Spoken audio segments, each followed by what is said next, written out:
Maintenant qu'on a appris à lire des lignes de code, on va s'intéresser à une première notion fondamentale en programmation, les variables.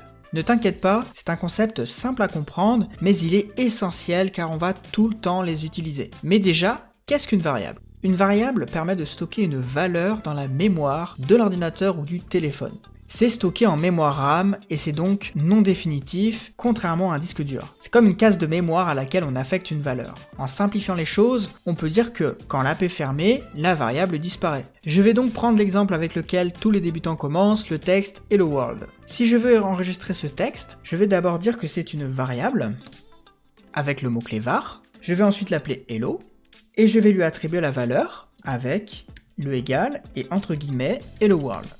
Je ferme mon instruction en rajoutant un point-virgule. Alors analysons cette première ligne de code qui définit une variable. Partie 1, le type. Dans notre exemple, il s'agit d'une variable sans type prédéfini. Mais on peut attribuer un type, comme par exemple une chaîne de caractères. Là, je vais mettre le mot-clé qui définit une chaîne de caractères, donc c'est le mot string qu'on verra après. Et j'ai donc dit que cette variable serait du type chaîne de caractères. Je remets var.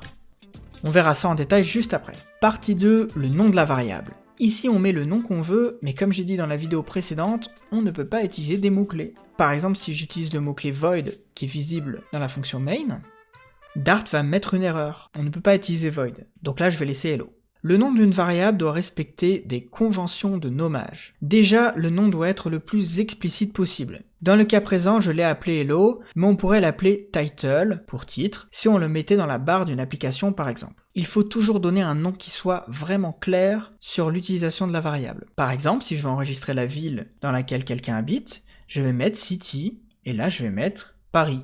Il faut que ce soit clair. Privilégie toujours l'anglais, le code doit être international car tu peux être amené à le partager sur des forums, et puis l'essentiel des ressources sont en anglais donc il faut prendre cette habitude. Là tu ne mets pas ville, tu mets city par exemple. Le nom de la variable est en minuscule. Si je veux écrire un mot composé, je vais utiliser ce qu'on appelle le camel case qui veut dire bosse de chameau. Par exemple ville de naissance, je mettrais birth city.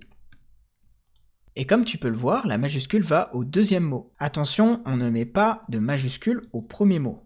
Donc là, je reviens en arrière et je laisse la minuscule. Voilà, c'est comme ça qu'on nomme une variable. Partie 3 d'une variable, c'est la valeur affectée. Je vais affecter la valeur Paris à ma variable birth city. Il faut toujours lire le signe égal en disant ma variable reçoit telle valeur et non ma variable est égale à telle valeur. La variable birth city fera donc référence à la valeur Paris enregistré dans une case de la mémoire. Donc là, pour que ce soit plus simple, je vais réécrire city. Maintenant, si je veux afficher le contenu de ma variable, je vais utiliser la fonction print. Et je vais lui passer le nom de ma variable city, et je vais appuyer sur run.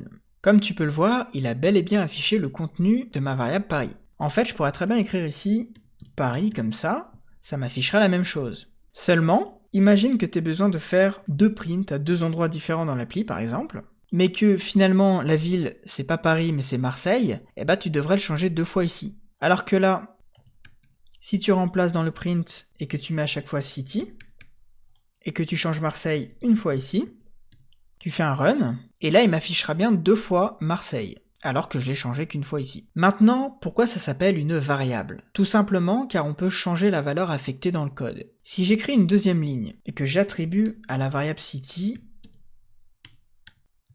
la valeur Paris, et que je fais un run, ça m'affichera bien Paris et non Marseille, car la valeur a été changée. Note ici que je ne dois pas spécifier le type de variable dans la ligne 2, car celle-ci a déjà été déclarée. Regarde, si je remets var city ici, ça va me mettre une erreur. Attention, city a déjà été déclaré, vous le déclarez deux fois. Donc j'enlève var ici, et là ça remarche comme il faut. On pourrait aussi écrire ici var city et ne pas lui attribuer de valeur. Et puis à la deuxième ligne lui attribuer la valeur Paris. Ça marcherait tout autant. On peut donc le faire plus tard dans une autre ligne. Maintenant, que se passe-t-il si j'attribue une valeur qui n'est pas du texte mais un nombre ? Là, la valeur 2.